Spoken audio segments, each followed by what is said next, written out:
Shalom. Selamat pagi saudara-saudara. Salam damai sejahtera buat kita semuanya.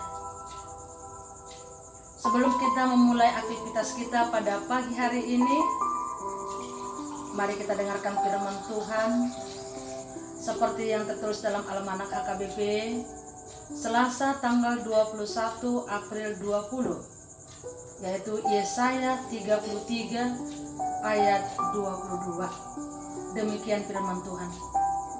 Sebab Tuhan ialah hakim kita, Tuhan ialah yang memberi hukum bagi kita, Tuhan ialah Raja kita, Dia akan menyelamatkan kita. Demikian firman Tuhan. Saudara-saudara yang dikasihi Tuhan kita Yesus Kristus, siapakah Yesaya? Dan apakah arti Yesaya? Yesaya artinya keselamatan. Yesaya adalah seorang nabi terbesar, orang pilihan Allah, orang yang berpendidikan tinggi dan dihormati oleh penduduk Yerusalem. Dan Yesaya adalah putra Amos yang lahir di Yerusalem. Yesaya mulai memberitakan pesan Tuhan sekitar tahun 740 sebelum Masehi, yaitu pada tahun kematian Raja Uzia. Dan selama 40 tahun di Yerusalem, Yesaya menyampaikan pesan Tuhan kepada raja-raja, kepada pangeran, dan juga rakyat. Dia menubuatkan adanya kebebasan. Bapak, Ibu, saudara-saudara sekalian, kitab Yesaya ini terbagi 3 bagian. Yang pertama yaitu Proto Yesaya, pasal yang pertama sampai pasal 39. Ini ditulis yaitu sebelum pembuangan. Dan yang kedua Deutero Yesaya, yaitu dimulai dari ayat 40 sampai ayat 55. Dan ini ditulis pada waktu di pembuangan. Dan yang ketiga adalah Trito Yesaya, yaitu pasal 56 sampai 66, yaitu setelah pulang dari pembuangan. Dan khotbah kita pada pagi hari ini yaitu masuk pada bagian yang pertama, yaitu Proto Yesaya, sebelum pembuangan. Saudara-saudara yang terkasih dalam Yesus Kristus, Nabi Yesaya memperkenalkan bahwa yang akan memerintah Sion dan Yerusalem adalah hakim, dan sekaligus sebagai raja, begitu juga sebagai penyelamat.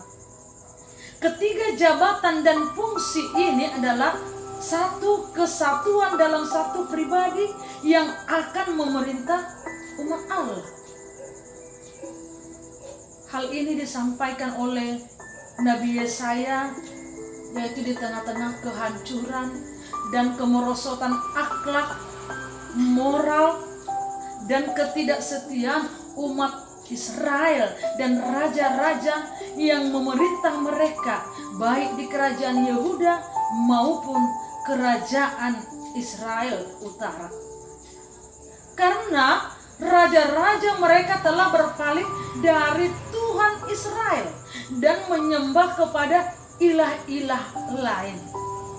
Mereka melupakan Allah Abraham, melupakan Allah Ishak, Allah Yakub yang telah membebaskan nenek moyang mereka dari perhambaan, yaitu Mesir. Dalam kondisi kemerosotan inilah nubuat raja yang berkuasa, hakim yang adil, dan penyelamat dinubuatkan oleh Yesaya, yaitu Tuhan kita Yesus Kristus, dialah hakim yang adil, hakim yang jujur. Hakim artinya yang menimbang, yang memutuskan segala perkara dengan adil. Dialah yang memberi hukuman dengan penuh keadilan. Dia akan menghukum bangsa-bangsa yang congkak dan yang akan mengadili ketidaksetiaan seperti yang terjadi kepada bangsa Israel. Demikian juga kita, saudara-saudara. Kristus telah menjadi hakim yang adil bagi umatnya. Dia yang akan menghakimi dunia, tetapi dia juga yang akan mengasihi dengan setia dalam hidupnya kepada orang-orang yang percaya kepada Yesus Kristus. Dan bukan hanya sebagai hakim saja, tetapi Tuhan itu juga sebagai Raja yang akan menyelamatkan kita. Raja yang baik, Raja yang memerintah dengan hati dan penuh kasih. Oleh sebab itu, saudara-saudaraku, jangan takut, jangan khawatir, dan jangan panik atas apa yang kita hadapi sekarang ini. Karena Dia akan melindungi kita. Tetapi dengan tanda kutip, kita harus tetap waspada. Kita harus tetap jaga jarak, menjaga kebersihan, dan selalu berdoa. Berdoa kepada Tuhan. Yakinlah, saudara-saudaraku, badai pasti berlalu. Semua pasti ada hikmatnya. Kita pasti diselamatkan oleh Tuhan.